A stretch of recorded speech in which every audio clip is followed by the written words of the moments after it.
Back here for Tape Don't Lie and C Mart. Let's take them to school, man. We're talking about the anatomy of that fourth quarter comeback. Miami's had to do it a couple times to stay alive and at least hover, in theory, with an opportunity to get to the college football playoff. Let's get to the tape and let's start. When you talk about the anatomy of a fourth quarter comeback, it starts with De'Aaron King for them. Well, it certainly does. And as I've always said, it's the players, not the plays. I mean, this isn't a great play call. I mean, this thing is bottled up. But yet he has escapability, and he's 5'11", so he's a little sawed off. Sometimes he literally gets lost in the crowd.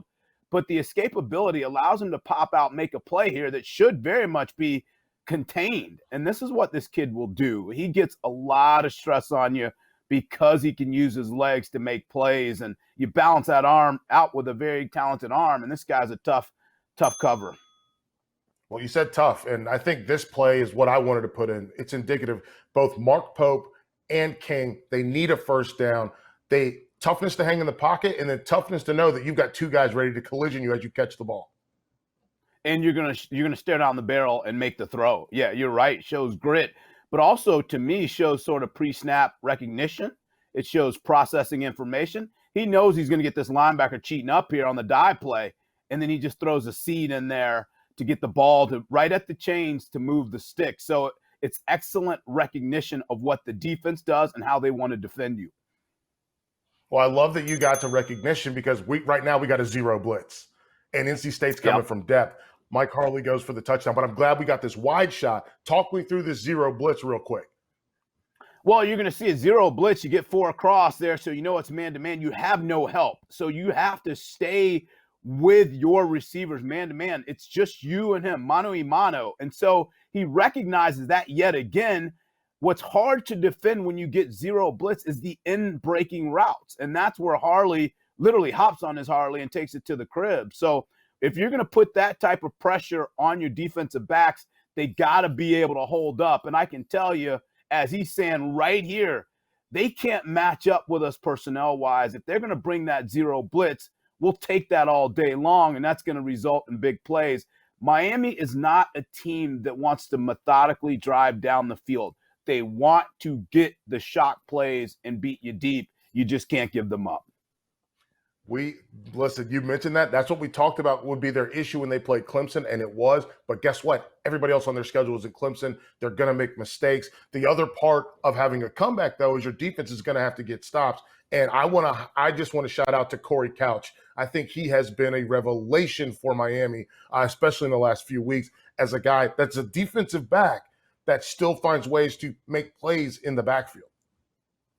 You know, the one thing they do is they disguise their coverages and their blitzes very well. I mean, this thing gets timed up perfectly. And that's communication. That's executing, knowing where your leverage and your help is. You get bunch trips formation up top, but you see the free runner coming, and he knows how to finish. But what I love most, look at all the white jerseys there converging at the quarterback. You know, you talk about Hurricane Etta coming through. They just did that right at the quarterback, big-time play for the defense. Well, I mean, you got to it right before I did because I was going to mention Gervin Hall on the hammer. You get Couch again coming inside to make a play. Nesta Silvera coming in to finish him off. So many white hats on the ball. These guys swarm, and that's how you get stops, and stops gets the ball back to your offense so you can complete that comeback. But what about the amoeba defense here, right? You just see guys floating around. Oh, we're just chilling, floating around, not really in stance. And then they react so quickly and get to the ball. And that's what I love. They're mixing up their design, and they're keeping you off balanced as an offense.